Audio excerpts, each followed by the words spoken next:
Hello friends, good evening. कैसे हैं आप सभी?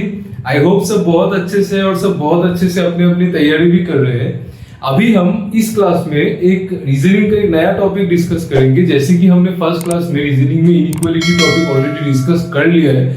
अभी हम जो टॉपिक डिस्कस करेंगे वो बहुत ही सिंपल टॉपिक है, but this topic is very very important. ये सुपर इंपॉर्टेंट टॉपिक है और इससे प्रीलिम्स में क्वेश्चन बनता ही है। और आरआरबी को अगर आप कंसीडर करें, आरआरबी पीओ क्लर्क के एग्जाम्स में ऐसे सिलोगिज्म के क्वेश्चंस थोड़े से डिफिकल्ट मेंस में भी पूछ लेता है वो, ठीक है। एग्जामिनर मेंस में भी आरआरबी के केस में सिलोगिज्म के क्वेश्चन पूछ लेता है। तो सिलोगिज्म रीजनिंग के केस में एक बहुत ज्यादा इंपॉर्टेंट टॉपिक है। सिलोगिज्म को समझना बहुत ज्यादा इंपॉर्टेंट है और सिलोगिज्म को इजीली समझना भी एक और एक डील है। देखो, आपको यूट्यूब में या फिर अलग सोर्सेस में बहुत एडुकेटर्स मिल जाएंगे जो लोग सिलोगिज्म को अपने तरीके से समझाते हैं, ठीक है। लेकिन जब मैं पढ़ाई कर रहा था ना, तो मैंने क्या किया कि मैं जब पढ़ रहा था तो फिर मैं एक एडुकेटर को फॉलो करता था। तो क्या होता था कि कुछ कुछ एक्सेप्शन निकल आते थे, ठीक है। मतलब वो जैसे पढ़ाता था, अभी आप वैसे उस कॉन्टेक्स्ट में अगर आप पढ़ोगे तो अगर एक टफ क्वेश्चन आ जाता है तो क्या होता है कि एक्सेप्शन आ जाता है। तो उस एडुकेटर का वो जो ट्रिक है वो काम नहीं आता है, ठीक है। तो आज मैं आपको जो तरीका बताऊंगा उसमें एक्सेप्शन आ ही नहीं सकता है, क्योंकि हम लोग मतलब सोच के सॉल्व करेंगे। कोई भी ट्रिक नहीं है सिलोगिज्म में, एक ही ट्रिक है सिलोगिज्म का। आपको सिलोगिज्म को वेन डायग्राम बना के ही सॉल्व करना है, आप कभी नहीं फंसोगे, ठीक है। You should always solve syllogism using the Venn diagram, ये एक चीज है, ठीक है। तो चलिए गाइस, क्लास को स्टार्ट करते हैं। तो स्टार्टिंग में मैं आपको ये बताता हूँ कि सिलोगिज्म में टाइप्स क्या क्या होते हैं, ठीक है। मैं ये सिलोगिज्म वर्ड को मिटा दूंगा क्योंकि मेरा यार बोर्ड जो है देख ही सकते हो, इतना बड़ा बोर्ड है कि जगह ही नहीं होता है, ठीक है। तो पहला जो चीज है मैं आपको बताता हूँ कि क्या क्या टाइप्स होते हैं, मतलब क्वेश्चन में क्या क्या चीज आता है। इसमें भी सेम इनइक्वालिटी जैसा आपके पास स्टेटमेंट रहेगा, आपके पास कंक्लूजन रहेगा। You just need to see which conclusion matches with the statement and mark your answer. So first जो आता है स्टेटमेंट, देखो वो आता है कि सम, जैसे ऐसे आ गया सपोज सम ए और बी, ठीक है। सम ए और बी मतलब कुछ ए बी है, ठीक है, कुछ ए बी है। अभी जैसे सम ए और बी, सपोज ये ए है, ओके, सपोज ये ए है। अभी क्या बोल रहे हो कि सम ए और बी मतलब कुछ ए बी है। तो आपको ये ऐसे बनाना है कि ये ए है,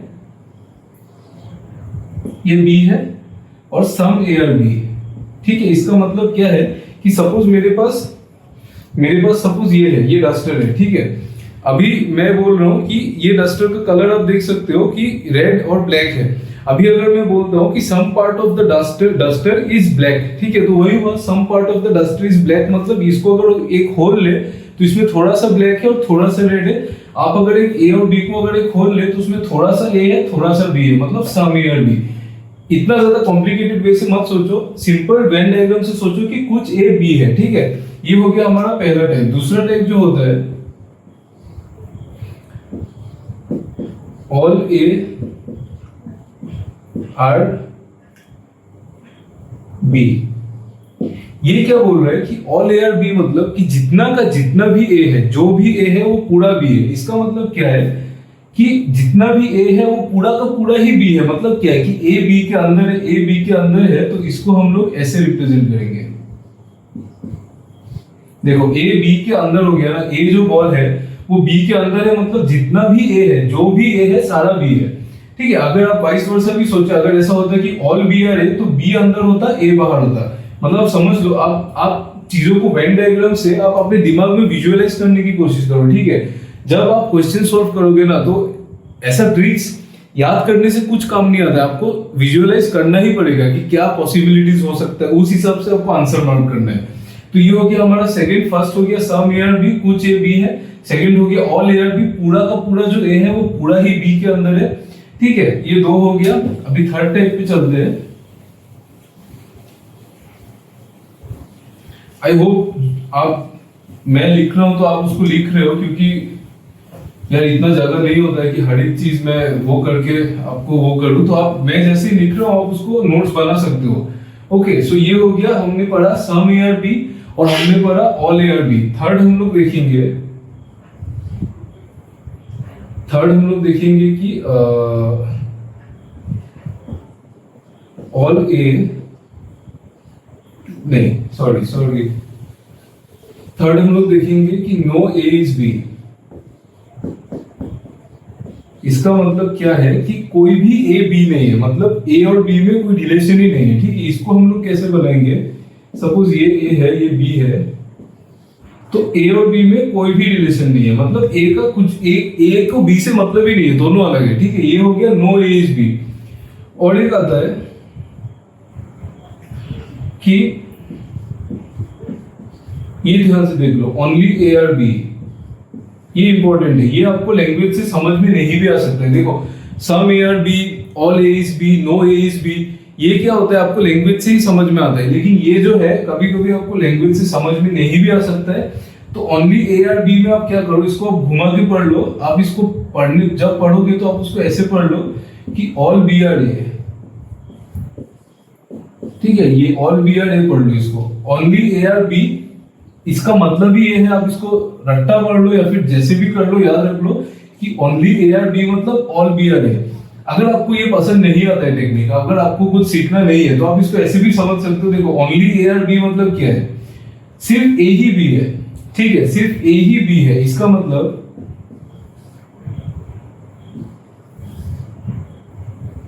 one minute,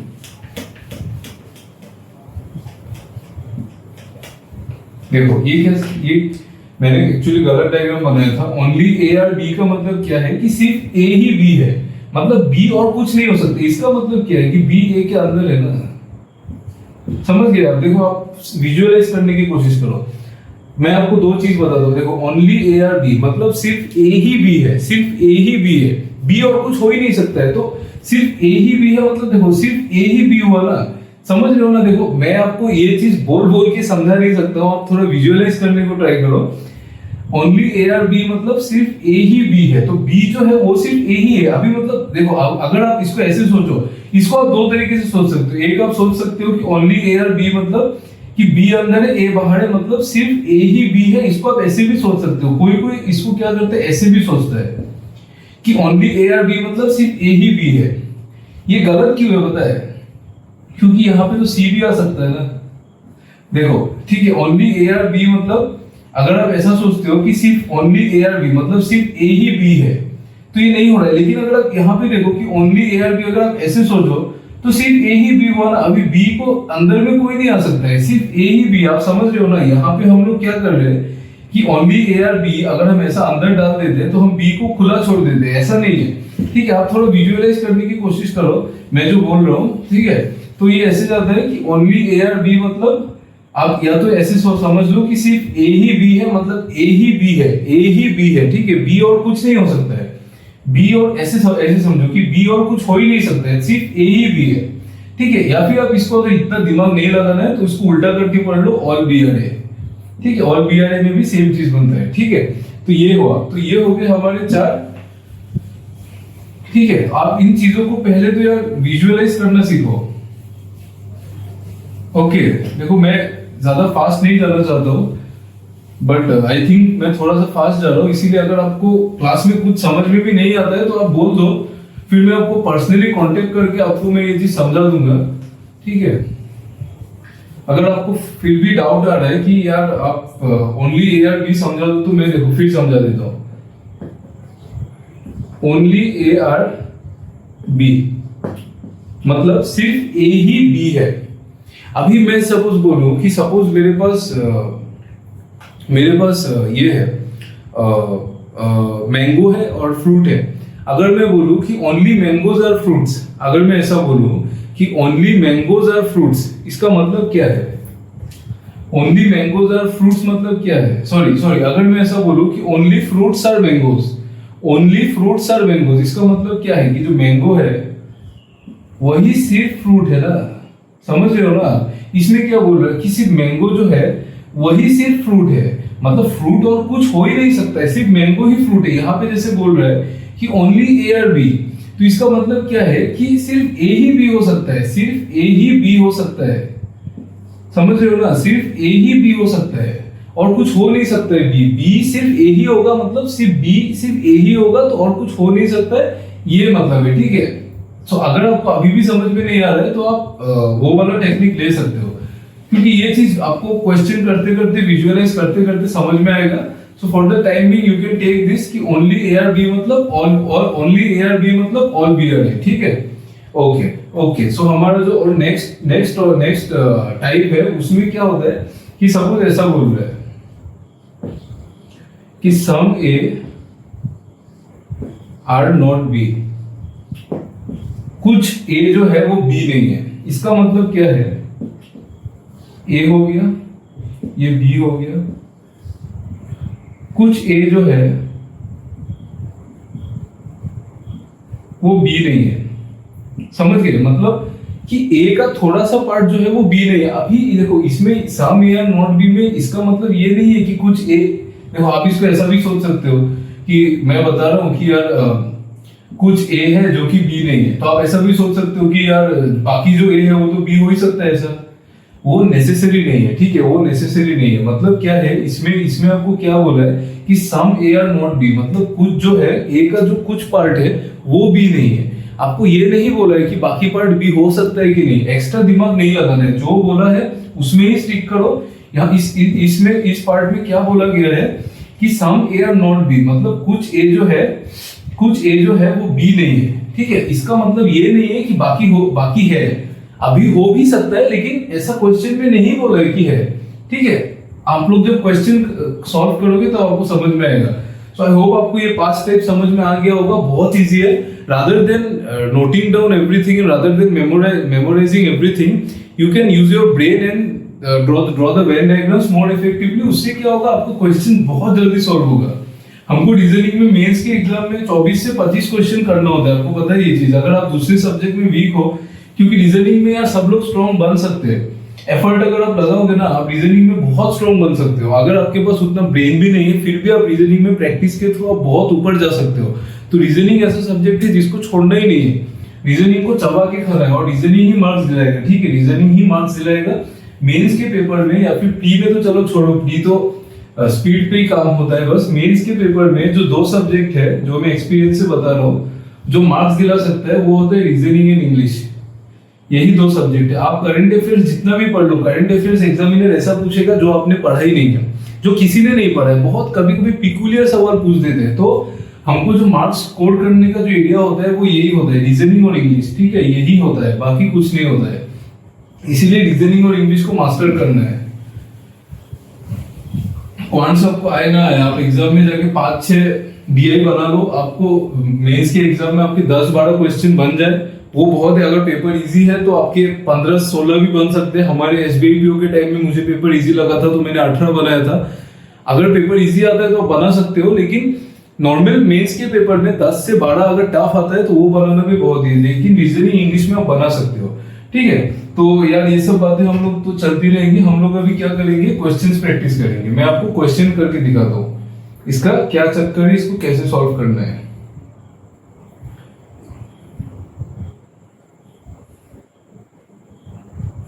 okay, so guys पहला क्वेश्चन देखो। पहला जो हमारे पास स्टेटमेंट्स है वो क्या है। First statement is no apple is plum. और एक चीज, सिलोगिज्म वगैरह में, रीजनिंग में आप ये मतलब लिटरली थिंकिंग तो नहीं करना है, कुछ जो बोले आपको वही बनाना है, बस उतना ही। All plums are oranges.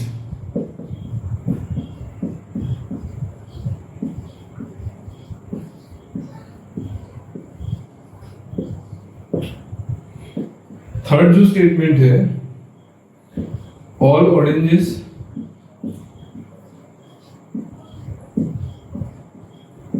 Are mangoes. ठीक है, हम लोग क्या करेंगे, कंक्लूजन में जो है वो हम लोग बाद में देखेंगे। पहले हम लोग क्या करेंगे, वेन डायग्राम बनाना सीखेंगे, ठीक है। वेन डायग्राम बनाना सबसे जरूरी है। Once you can draw the Venn diagram, आप कंक्लूजन तो ऐसे ही आप देख के बता दोगे, ठीक है। तो पहला क्या है statement, no apple is a plum, मतलब कोई भी एप्पल, एप्पल को मैं ए पी से डिनोट कर रहा हूं, कोई भी एप्पल जो है वो प्लम नहीं है, मतलब एप्पल और प्लम में कोई रिलेशन ही नहीं है, ठीक है। कोई भी एप्पल जो है वो प्लम नहीं है, first thing. All plums are oranges, सारे के सारे प्लम्स जो है वो ऑरेंजेस है। सारे के सारे प्लम्स जो है वो ऑरेंजेस है, मतलब क्या है कि पूरा का प्लम जो है वो पूरा ऑरेंज है। तो मतलब ये ऐसे बनेगा, पूरा जो प्लम है वो ऑरेंज है। समझ गए ना? No apple is a plum, मतलब कोई भी एप्पल प्लम नहीं है। ऑल प्लम्स आर ऑरेंजेस मतलब जितने भी प्लम्स है आपके पास पूरा का पूरा वो ऑरेंज है। प्लम जो है वो पूरा का पूरा ऑरेंज है, मतलब प्लम पूरा का पूरा ऑरेंज के अंदर रहेगा। ऑल ऑरेंजेस आर मैंगोस, पूरा का पूरा जो ऑरेंज है वो मैंगो है। तो ये और बड़ा कर दो आप, तो फिर आ गया ये कि पूरा का पूरा ऑरेंज जो है वो मैंगो है। ठीक है, ये बना हमारा Venn diagram. I hope you are understanding. मैं फिर से बता रहा हूँ वेन डायग्राम कैसे बना। पहले हमने देखा कि नो एप्पल इज प्लम, मतलब कोई भी एप्पल जो है वो प्लम नहीं है, एप्पल प्लम हो ही नहीं सकता है। तो एप्पल और प्लम में हमने ये क्रॉस मार्क कर दिया। ओके, सेकेंड चीज मैंने यहाँ पे लिखा है कि ऑल प्लम्स आर ऑरेंजेस, तो पूरा का जो पूरा प्लम्स है वो पूरा ऑरेंज के अंदर आ रहा है। पूरा का पूरा जो प्लम है वो पूरा ऑरेंज के अंदर आ रहा है। ठीक है, थर्ड जो आ रहा है वो ऑल ऑरेंजेस आर मैंगोस, तो पूरा का पूरा जो ऑरेंज है वो मैंगो के अंदर आ रहा है। Simple as that. ओके, अभी हम लोग क्या करेंगे कि हम देखेंगे कि कंक्लूजन क्या है। मैं स्टेटमेंट मिटा देता हूं, you can refer to the statement using the Venn diagram. ठीक है, स्लोली जब आप प्रैक्टिस करते रहोगे you will develop the habit कि आप मतलब स्टेटमेंट आप एक बार देखोगे, फिर आप स्टेटमेंट को देखोगे ही नहीं, आप वेन डायग्राम को देख के आप सॉल्व कर लोगे। ठीक है, तो इसमें जो पहला कंक्लूजन है वो क्या है देख लेते हैं। पहला जो कंक्लूजन है वो ये है कि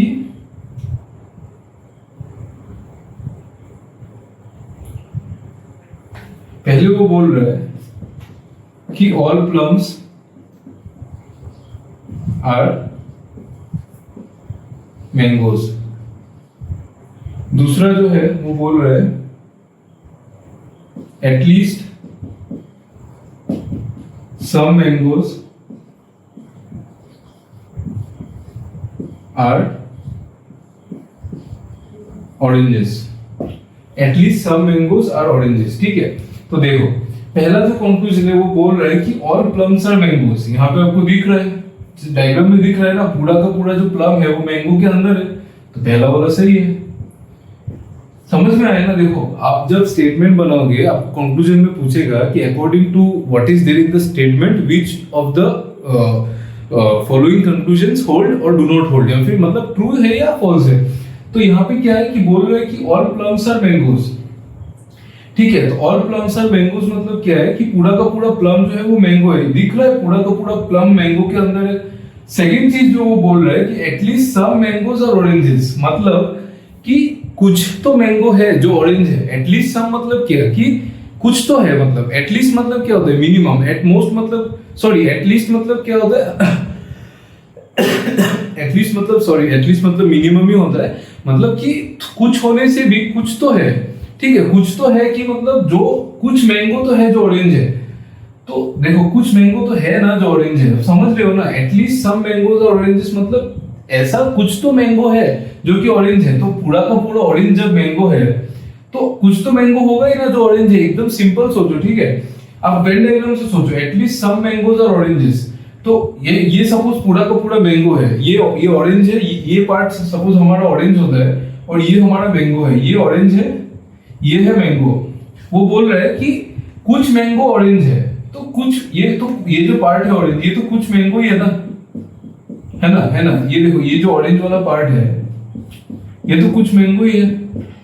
बहुत लोगों को ये चीज बहुत इजीली भी समझ में आ रहा होगा, लेकिन बहुत ऐसे भी लोग हैं जिनको समझ में नहीं आता है। तो मैं इसीलिए उन लोगों के लिए ज्यादा एक्सप्लेन करके बता रहा हूँ। ठीक है, तो कुछ मैंगो तो है ना जो ऑरेंज है। अभी ऐसा भी होता है कि कुछ मैंगो तो है ना जो प्लम है, कुछ ऑरेंज तो है ना जो प्लम है, कुछ ऑरेंज तो है जो प्लम है। तो वैसे आपको सोचना है। ठीक है, तो ऐसे होता है ये क्वेश्चन, तो ये भी करेक्ट है। ठीक है, तो ये एकदम बेसिक सवाल था, बहुत इजी सवाल था। हम लोग क्या करेंगे नेक्स्ट सवाल में आगे बढ़ेंगे और देखेंगे कि डिफिकल्टी लेवल किस तरह से बढ़ता है और कहां तक आपको एग्जामिनर खींच सकता है।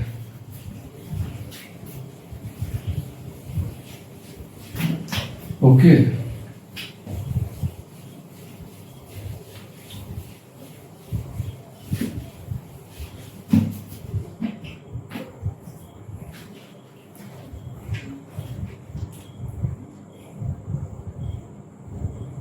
ओके, सेकंड भी हम लोग सिंपल ही करेंगे। देखो फर्स्ट बोल रहे हैं कि all animals are mammals. Second बोल रहे हैं, क्या बोल रहे हैं सेकंड ये बोल रहा है कि no mammal is reptile. Third क्या है, थर्ड ये है कि ऑल रेप्टाइल्स आर एम्फीबियंस। ठीक है, ऑल रेप्टाइल्स आर एम्फीबियंस। देखो इन सब सेंटेंस का कोई मीनिंग नहीं है, ये सिर्फ रीजनिंग के लिए, दिमाग चेक करने के लिए ऐसा होता है। अभी हम लोग क्या करेंगे कि फर्स्ट स्टेप हम लोग क्या करेंगे कि भाई हम लोग स्टेटमेंट से हम वेन डायग्राम बनेंगे। स्टेटमेंट से वेन डायग्राम कैसे बनेंगे, देखो बोल रहे हैं कि ऑल एनिमल्स आर मैमल्स, मतलब पूरे के पूरे जो एनिमल है वो पूरा ही मैमल है, मतलब जो एनिमल है वो मैमल के अंदर है। अभी इस बार मैं क्या करूंगा, एनिमल को मैं ए एन से डिनोट करूंगा।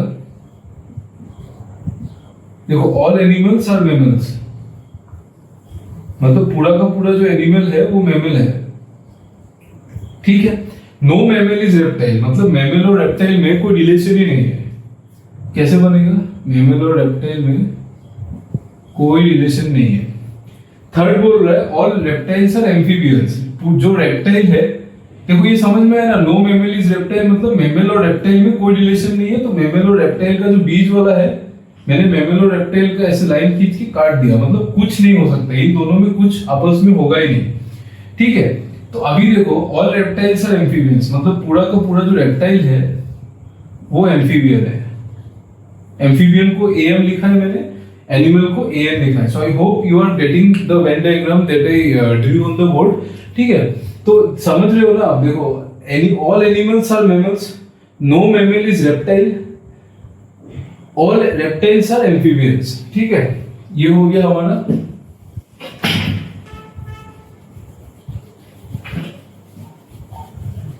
ओके, सो ये हो गया हमारा ये।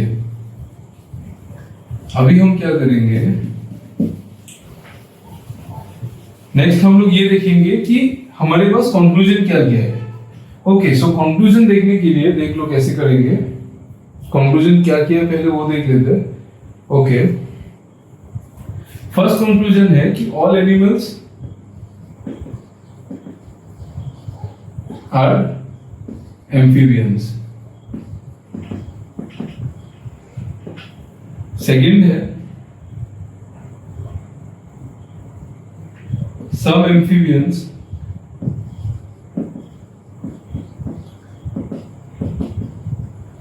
are mammals.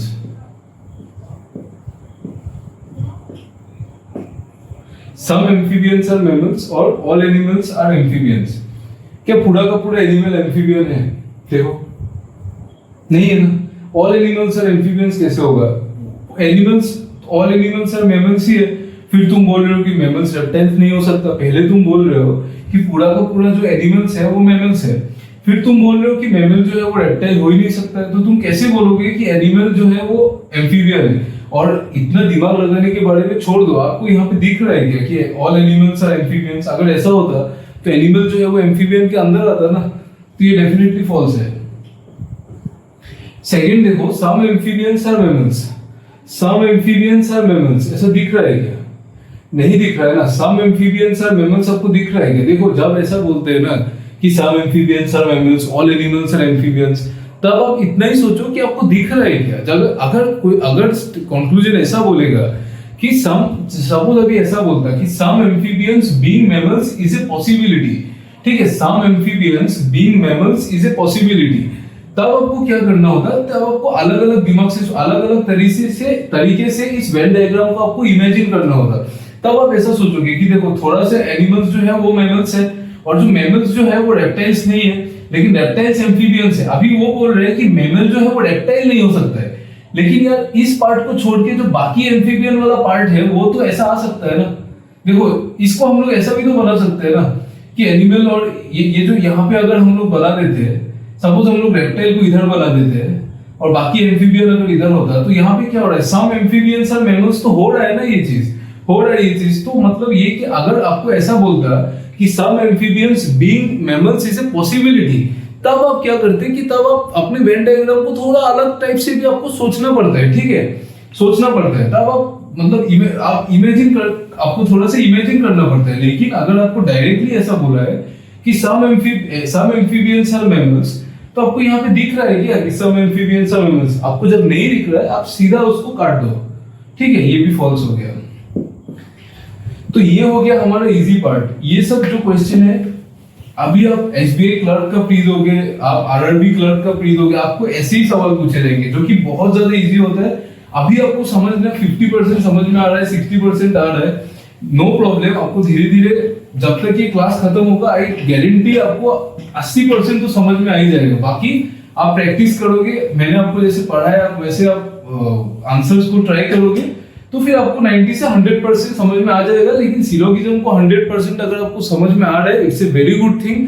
आपको तब सिलोगिज्म में कोई रोक ही नहीं सकता है, क्योंकि मेंस में क्या होता है ना, कभी कभी एग्जामिनर पागल हो गए, मेंस में वो क्या करता है, बहुत ज्यादा टफ लेवल का सिलोगिज्म वो डाल देते हैं, एक दो तो डालता ही है, ठीक है। तो टफ लेवल कुछ नहीं होता है, if you can visualise the syllogism everything is very easy, ऐसा कुछ भी नहीं है। ओके, सो हम लोग नेक्स्ट क्वेश्चन में जाएंगे। नेक्स्ट क्वेश्चन देखो, नेक्स्ट क्वेश्चन का स्टेटमेंट क्या है।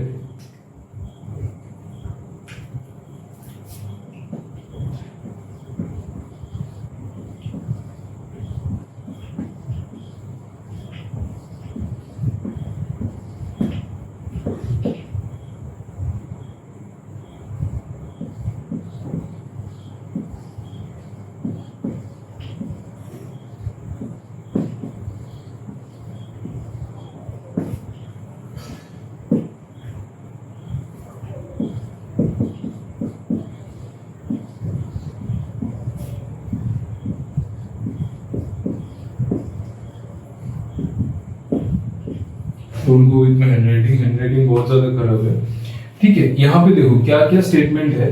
पहला स्टेटमेंट ये है कि some schools are classes, some schools are classes मतलब कुछ स्कूल्स क्लासेस है। तो ये सपोज स्कूल है, बोल रहा है कि सम स्कूल्स आर क्लासेस मतलब थोड़ा सा जो स्कूल है वो क्लास है, थोड़ा सा जो स्कूल है वो क्लास है। फिर बोल रहा है some classes are teachers, some classes are teachers मतलब थोड़ा सा जो क्लासेस है वो टीचर्स है। देखो पहले आपको क्या करना है कि वेन डायग्राम को बनाना सीखना है। अभी आप ऐसा भी सोच सकते हो कि यार इसने, मैंने जो ये टीचर्स वाला पार्ट इस तरफ ही क्यों बनाया, इस तरफ नहीं बनाया, ऊपर नहीं बनाया, नीचे नहीं बनाया। आपको जब आप वेन डायग्राम बनाओगे ना, unless and until it is told to coincide the two things, you will never coincide. यहाँ पे उसने बोला ही नहीं है कि स्कूल और टीचर के बीच में कोई रिलेशन है, तो हम लोग हर एक चीज को इंडिपेंडेंट ही सोचेंगे, ठीक है। थर्ड जो है all teachers are students, all teachers are students. अच्छा ये स्कूल था हमारा, एससी को मैं स्कूल लिख देता हूं। ऑल टीचर्स आर स्टूडेंट मतलब पूरा जो टीचर है वो स्टूडेंट के अंदर है। एसटी मतलब स्टूडेंट, ठीक है। इजी इजी, बहुत इजी है। अभी हम लोग देखेंगे कि कंक्लूजन क्या क्या है।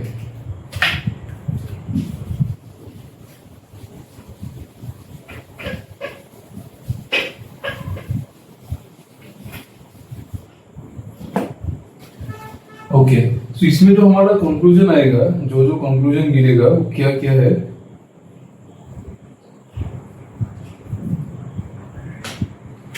फर्स्ट जो है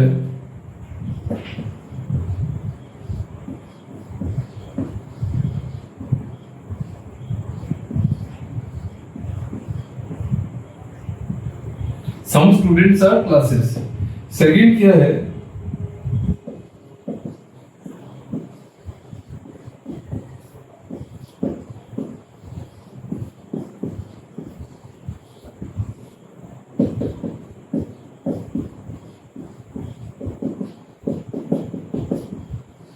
इस क्वेश्चन में मैं ये चाहता हूं कि आप लोग 1-2 मिनट आप लोग खुद इसको सॉल्व करने को ट्राई करो। तब तक मैं थोड़ा सा हट जाता हूं, आप लोग देखो क्या होता है, ट्राई करो एटलीस्ट।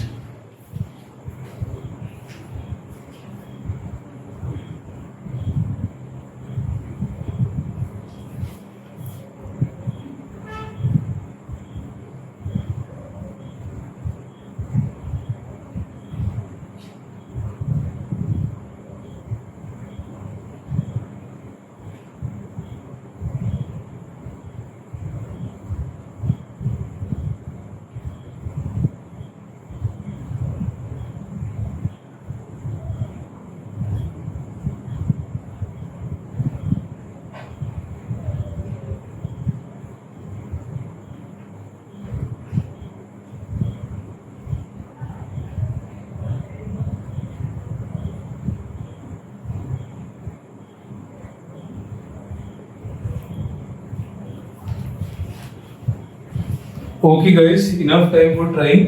देखो अभी वो कंक्लूजन में क्या बोल रहा है, फर्स्ट क्या बोल रहा है कि सम स्टूडेंट्स आर क्लासेस। देखो ये स्टूडेंट्स है, ये क्लास है, ये स्टूडेंट्स है, ये क्लास है, ये एसटी स्टूडेंट्स है ना, और जो एससी है वो स्कूल है। तो वो बोल रहा है कि सम स्टूडेंट्स आर क्लासेस, ठीक है। सम स्टूडेंट्स आर क्लासेस मतलब कुछ स्टूडेंट क्लास है, दिख रहा है आपको। देखो स्टूडेंट और क्लास कोइंसाइड कर रहा है ना इस पार्ट पे, तो आपको दिख रहा है ना सम स्टूडेंट्स आर क्लासेस, तो सीधा सीधा टिक मारना है जो आपको दिख रहा है। अगर बोलता है कि some A are B conclusion में, अगर ऐसे डायरेक्ट बोलता है कि some students are classes, just आपको देखना है कि आपने जो बनाया है उस हिसाब से है कि नहीं। अगर है तो है करेक्ट, नहीं है तो नॉट करेक्ट, सिंपल। अभी देखो सेकंड कंक्लूजन को क्या बोल रहा है कि all schools being students is a possibility. क्या पूरा का पूरा स्कूल स्टूडेंट हो सकता है क्या? पूरा सोचो, पूरा का पूरा स्कूल जो है वो स्टूडेंट हो सकता है क्या? आप अभी ऐसे सोचोगे, देखो यहाँ पे आप दो तरीके से सोच सकते हो। दो टाइप के स्टूडेंट होते हैं। एक टाइप जो होगा जो इस चीज को सोच नहीं पाएंगे कि क्या बोल रहे हैं। दूसरे टाइप के होंगे वो लोग क्या सोचेंगे, वो लोग स्कूल को स्टूडेंट के अंदर डाल के वेन डायग्राम बनाने को ट्राई करके फिर सोचेंगे। मैं क्या बोलता हूँ, आपको इतना सोचना ही नहीं है। यहाँ पे क्या बोल रहा है कि all schools being students is a possibility, मतलब पूरा का पूरा स्कूल क्या स्टूडेंट हो सकता है क्या? आपको ये देखना है कि यहाँ पे कहीं पे बोला है क्या कि नहीं हो सकता है। यहाँ पे कुछ बोला है क्या क्वेश्चन में कि नहीं हो सकता है। आपको स्कूल और स्टूडेंट के बीच में कोई क्रॉस मार्क दिख रहा है या नहीं दिख रहा है तो करेक्ट है, ठीक है। कुछ भी हो सकता है। देखो वेन डायग्राम बनाने के 100 तरीके हैं। आपको आप अभी दिमाग में 100 तरीके थोड़ी इमेजिन करोगे। क्वेश्चन के हिसाब से आप 2-3 तरीके इमेजिन कर सकते हो जब क्वेश्चन बहुत ज्यादा क्रिटिकल आता है। ये क्वेश्चन इतना क्रिटिकल नहीं है, ये सिंपल बोल रहे हैं कि all schools being students is a possibility. यहाँ पे कुछ ऐसा है क्या कि जो ऐसा दर्शाता है कि स्कूल जो है वो स्टूडेंट नहीं हो सकता है। स्कूल और स्टूडेंट के बीच में ये मार्क है क्या? नहीं है ना। अगर नहीं है तो कुछ भी हो सकता है, तो ये करेक्ट है, ठीक है। Simple as that, as simple as that, ऐसे होता है। आपको देखना है कि क्वेश्चन क्या बोल रहा है और जो कंक्लूजन है वो ऐसा कुछ बोल रहा है क्या कि मतलब कि ऐसा कुछ होता है क्या कि जो मतलब जो चीज नहीं। अभी जैसे यहाँ पे बोला कि all schools being student is a possibility. Question में जैसे कभी भी लिखा ही नहीं था कि ऐसा मतलब स्कूल स्टूडेंट नहीं हो सकता, ये लिखा नहीं था ना। जब तक ये लिखा नहीं है सब कुछ करेक्ट है, ठीक है। वेन डायग्राम को आप बहुत तरीके से बना सकते हो, तो इतना सोचना ही नहीं है। जो लिखा है उस पर सोचो, अगर वो नहीं है तो फिर वो मतलब जैसा है वैसा ही आप सोचो, ठीक है। हम अगले एग्जांपल पे जाएंगे। मैं आपके लिए एक बढ़िया सा एग्जांपल लेके आता हूं।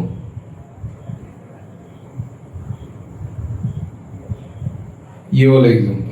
अभी हम लोग आइदर और का केस देखेंगे। देखो आइदर और का केस कैसे होता है। सपोज स्टेटमेंट मेरा है, 3 स्टेटमेंट है। फर्स्ट स्टेटमेंट है कि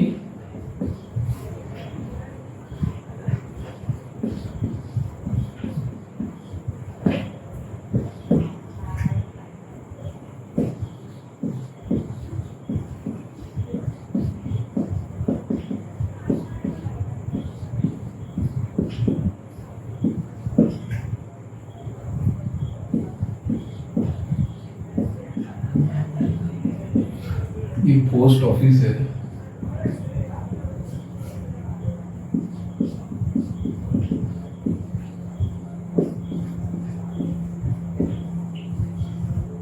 देखो all letters are envelopes, no envelope is post office.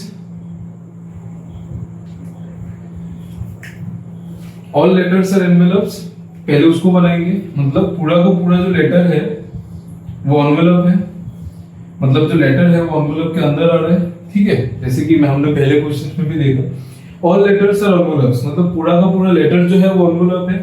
Second बोल रहा है no envelope is post office, मतलब कोई भी एनवेलप पोस्ट ऑफिस नहीं है। मतलब एनवेलप और पोस्ट ऑफिस के बीच में एक क्रॉस है। पोस्ट ऑफिस को मैं पीओ लिखूंगा और पोस्टमैन को मैं पीएम लिखूंगा। बोल रहे हैं कि no envelope is post office, मतलब एनवेलप जो है वो पोस्ट ऑफिस हो ही नहीं सकता है। प्रीवियस क्वेश्चन में जैसे देखा था, काट दिया मैंने। फिर बोल रहा है some post office are postman, मतलब थोड़ा सा जो पोस्ट ऑफिस है वो पोस्टमैन है। आई होप आपको यहां तक दिख रहा है, ठीक है। कोई थोड़ा सा जो पोस्ट ऑफिस है वो पोस्टमैन है। तो अभी आप पहले वेन डायग्राम को देख लो अच्छे से। ओके, अब देख लो, 1 मिनट आप अच्छे से देख लो, समझ लो कि क्या बनाया गया है।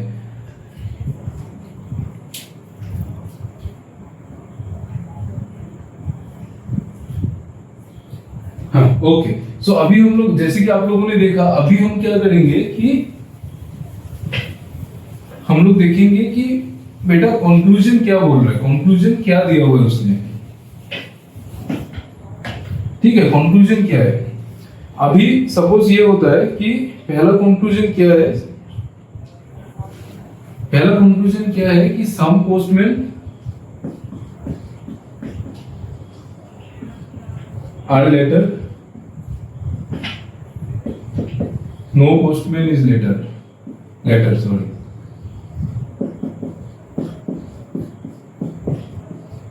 ठीक है, ये है some postman are letters, no postman is letter. अभी देखो यहाँ पे क्या है, some postman are letters, postman ये है, लेटर ये है, आपको दिख रहा है क्या? जब डायरेक्ट बोलता है कि सम आर ये, सम ए आर बी, अब ये देखो कि आपको दिख रहा है कि सम पोस्टमैन आर लेटर्स, पूरा का सब कुछ पोस्टमैन लेटर कुछ है ही नहीं ना डायग्राम में, तो काट दो।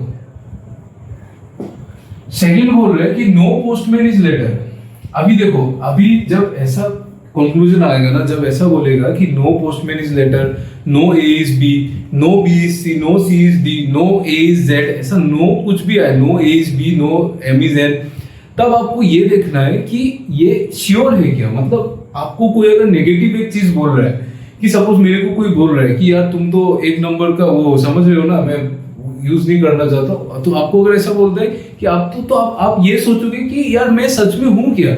आपको जब कोई बोलता है ना कि आप ये नहीं कर सकते, तो आप ये सोचोगे ना कि आप ये कर सकते हो क्या। तो नेगेटिव स्टेटमेंट्स में हमेशा ये सोचना है नो पोस्टमैन इज लेटर। वो बहुत कॉन्फिडेंस से बोल रहा है कि कोई भी पोस्टमैन लेटर है ही नहीं, पोस्टमैन इधर है, लेटर इधर है। हमको ये पता है कि एनवेलप जो है वो पोस्ट ऑफिस नहीं होगा, पोस्टमैन तो लेटर हो ही सकता है ना। अगर आप इस वेन डायग्राम को ऐसे सोचो कि पोस्टमैन जो है, उसने क्या बोला था कि पोस्टमैन जो है थोड़ा पोस्ट ऑफिस है, आपको यही चाहिए कि पोस्टमैन जो है थोड़ा पोस्ट ऑफिस है। अभी हमको इस क्वेश्चन में यही बोला है कि पोस्ट ऑफिस जो है वो एनवेलप नहीं हो सकता। आप ये भी बोल सकते हो कि पोस्ट ऑफिस जो है वो लेटर भी नहीं हो सकता। पोस्ट ऑफिस अगर एनवेलप नहीं हो सकता है तो पोस्ट ऑफिस लेटर भी नहीं हो सकता है। लेकिन पोस्टमैन लेटर क्यों नहीं हो सकता भाई? पोस्टमैन तो थोड़ा सा ही है पार्ट पोस्ट ऑफिस का ना, इतना सा ही पार्ट है वो पोस्ट ऑफिस का, बाकी वो चाहे किधर भी जाए उसको क्या फर्क पड़ता है, वो किसी में भी घुस सकता है। तो postman, no postman is letter, ये भी गलत है। ठीक है, अभी यहाँ पे खेल ये होता है कि देखो यहाँ पे जैसे हमारे पास कंक्लूजन दो आया है कि some postman are letters, no postman is letter. अगर ऐसा आता है, पहले मैं आपको ये मतलब एक तरीका, इसको सोचने के दो तरीके हैं।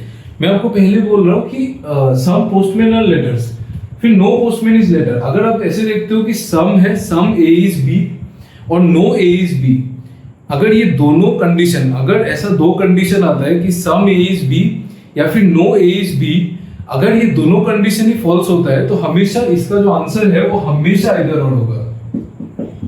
ये ठीक है, ये हमेशा होल्ड करता है। ठीक है, मैं बोल रहा हूं कि अगर सम ए इज बी और नो ए इज बी, अगर ये दोनों कंडीशन ही अगर फॉल्स होते हैं तो हमेशा आंसर क्या होगा? आइदर और, हमेशा आइदर और, आंख बंद करके आइदर और। ठीक है, अभी बोलोगे, आप सोच रहे होंगे कि यार ये तो रट्टा मारने का तरीका हो गया। अगर आपको ये चीज समझना भी है तो आप ऐसे समझो ना, देखो सम पोस्ट, देखो अभी कोई भी चीज सपोज मैं ऐसे ही बोलता हूँ। ठीक है, सपोज मेरे पास दो चीज है, ए और बी, दो मेरे पास बॉक्स है। ठीक है, ये दो मेरे पास बॉक्स है, ए और बी। इसमें क्या होगा? या तो ए और बी बहुत अलग अलग होंगे, जबकि होगा कि ए और बी में कोई रिलेशन नहीं होगा, या फिर क्या होगा कि ए और बी में थोड़ा सा पार्ट कोइंसाइड किया हुआ रहेगा। ये दो ही पॉसिबिलिटी हो सकता है ना। अगर दो हमारे पास चीज है तो उनमें दो पॉसिबिलिटी क्या क्या हो सकता है? एक हो सकता है कि इन दोनों में की कोई रिलेशन ही नहीं है, और एक हो सकता है कि इन दोनों में जो है थोड़ा सा कुछ तो रिलेशन है, कि कुछ तो पार्ट कॉमन है।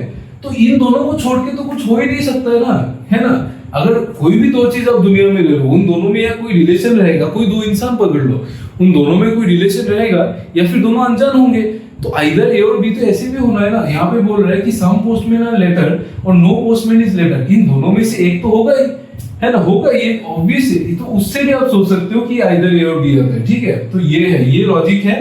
हम लोग इसको लॉजिकली नहीं सोच के एग्जाम में फास्ट सोचने की वजह से हम लोग ये याद कर लेते हैं कि अगर सम ए इज बी आता है, सम ए आर बी आता है और नो ए इज बी आता है, तो इन दोनों केस में अगर दोनों ही फॉल्स होता है तो हम क्या करेंगे? आइदर लगा देंगे। ये होता है तरीका, मतलब शॉर्टकट। और ये होता है इसका लॉजिक कि मैंने जैसे बताया कि दो चीज है, तो इन दोनों में या तो रिलेशन होगा, कुछ तो होगा, या फिर कुछ भी नहीं होगा। It will be either no A is B और सम ए और बी, ठीक है। तो ऐसे होता है। ओके, आपको जो भी तरीका कंफर्टेबल लगे आप वैसे पढ़ो। मैंने जब पढ़ाई स्टार्ट किया था मैं भी इसको मतलब रट की ऐसे पढ़ता था, लेकिन यार धीरे धीरे मेरे को अभी चीजें समझ में आ जाती है, तो मैं फिर सोचता हूँ कि समझ के पढ़ना ज्यादा अच्छा है, ठीक है। क्योंकि आप एक चीज रट लोगे ना तो फिर आप उस तरह से सोचने लगोगे ना। आप दुनिया में कोई भी चीज रटोगे ना तो आप उस फ्लो में बह जाते हो कि आप उससे बाहर कभी सोच ही नहीं पाओगे। तो वो कभी भी लाइफ में नहीं करना है। कभी भी कुछ भी हो जाए, कभी भी लाइफ में एक स्टाइल ऑफ लिविंग या फिर एक स्टाइल ऑफ थिंकिंग में कभी नहीं जाना है। We should always try to explore the other side. तो तब क्या होता है, हमारा चीजें इजी होता है और हम एक अलग पर्सपेक्टिव से भी चीजों को देखते हैं। ओके, सो नेक्स्ट क्वेश्चन है, नेक्स्ट और हमारा आज के लिए क्लास का लास्ट क्वेश्चन होगा ये। I really want to give a really difficult question ताकि हम लोग क्लास को अच्छे से खत्म कर सके। तो यहाँ पे तो यार समझ में नहीं आता है। ओके, ये क्वेश्चन देखते हैं।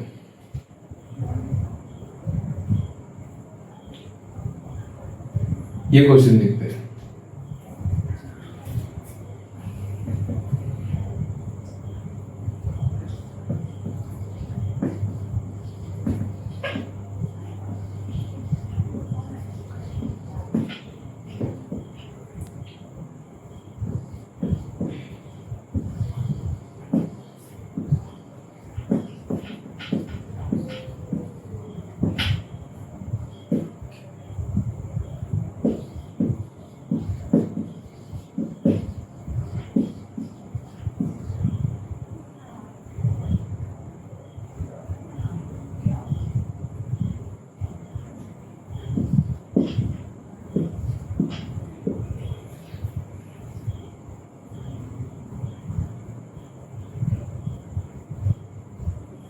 ओके, बोल रहा है कि सम पेंट्स आर शूज। पहले को बनाते हैं।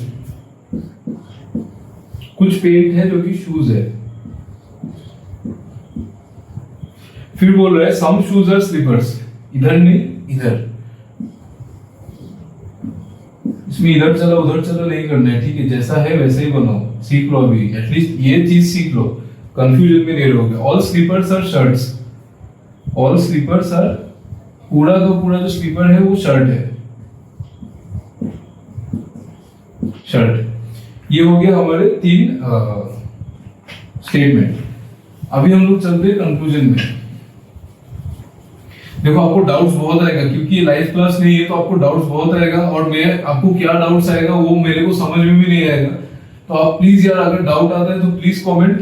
आप अपना कॉन्टेक्ट नंबर भी शेयर कर सकते हो, मैं वैसे करके भी समझा दूंगा, कोई प्रॉब्लम नहीं है। लेकिन आई वांट कि जो लोग देख रहे हैं वो लोग चीज को सीखे। ऐसे नहीं है कि यार देख के ये टीचर को जज करके, जो पढ़ा रहे उसको जज करके चले गए। नहीं, वो जज कर लो तुम, कोई प्रॉब्लम नहीं है। लेकिन एटलीस्ट जो नहीं समझ में आता है वो बोल दो, ठीक है। तो फर्स्ट जो हमारा जो कंक्लूजन है वो क्या है,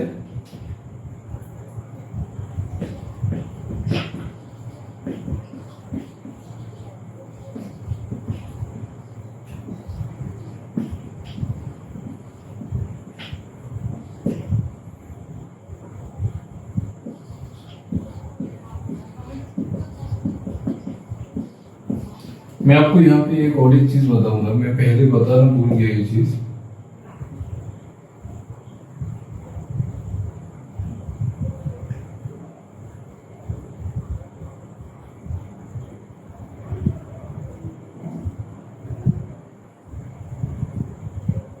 दो ही देखो यहाँ पे क्या बोल रहा है।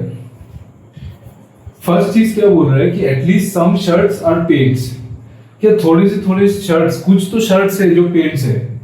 आप यहाँ पे, आपको जब क्वेश्चन में जब एटलीस्ट दिखता है ना, एटलीस्ट जब वर्ड आएगा, आप एटलीस्ट वर्ड को ना बहुत ही प्यार से आप हमेशा इग्नोर कर दो। इसका कोई काम नहीं है, ये कंफ्यूज कराता है, ठीक है। अगर आप इंग्लिश समझ सकते हो तो आप कंफ्यूज नहीं करोगे। लेकिन अगर आपके पास एटलीस्ट आता है, जैसे ही आपके पास ये वर्ड आता है एटलीस्ट, आप सिलोगिज्म में हमेशा इस वर्ड को प्यार से काट दो, बहुत ही प्यार से, बहुत ही आराम से। ठीक है, तो इसको काट देने के बाद आप देखोगे कि सम शर्ट्स आर पेंट्स, थोड़े से थोड़े शर्ट्स पेंट्स है क्या, अगर है क्या, अगर ऐसे होता है कि सम शर्ट्स आर पेंट्स, तो आप देखोगे कि आपको दिख रहा है क्या, नहीं दिख रहा है, काट दो। सेकंड होगा कि no shirt is a pant, no shirt is a pant, ऐसा भी दिख रहा है क्या आपको, शर्ट और पेंट के बीच में कोई क्रॉस है क्या, कुछ भी नहीं है, तो ये भी गलत है। जैसे कि मैंने लास्ट क्वेश्चन में बोला कि अगर सम ए इज बी और नो ए इज बी अगर दोनों गलत होता है तो आंसर हमेशा आइदर और होता है, आइदर और, तो इसमें भी आंसर होगा आइदर 1 और 2, ठीक है, आइदर 1 और 2।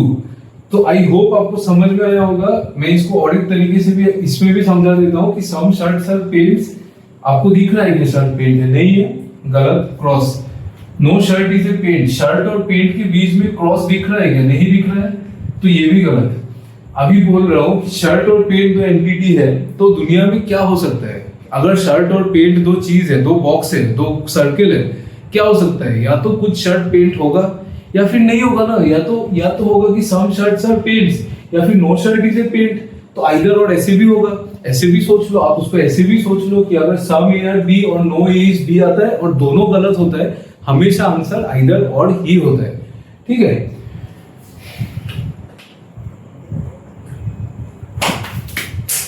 सो गाइस, यही था हमारा बेसिक क्लास सिलोगिज्म का। मैंने 5 क्वेश्चन में सारे टाइप्स तो कवर कर दिए, लेकिन आई नो आपको, मतलब अगर आपको 60-70% भी समझ में आए क्लास से, it's very good, it's super.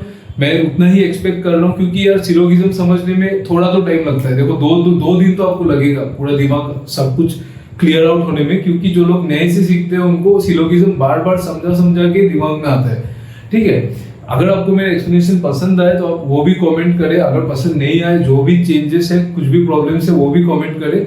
और अगर आपको अगर मेरे वीडियोस पसंद आ रहे हैं तो कीप वॉचिंग माय वीडियोस, आप मेरे वीडियोस को देखते रहिए, मुझे सपोर्ट कीजिए, like my videos and subscribe to my channel if you like my content. So हम आगे भी क्लासेस को लाएंगे, मैं ऑनलाइन एक कोर्स लाने को भी प्लान कर रहा हूँ, ठीक है, धीरे से हम वो भी करेंगे, यूट्यूब में ही, अपने यूट्यूब प्लेटफॉर्म में ही ऑनलाइन कोर्स रहेगा।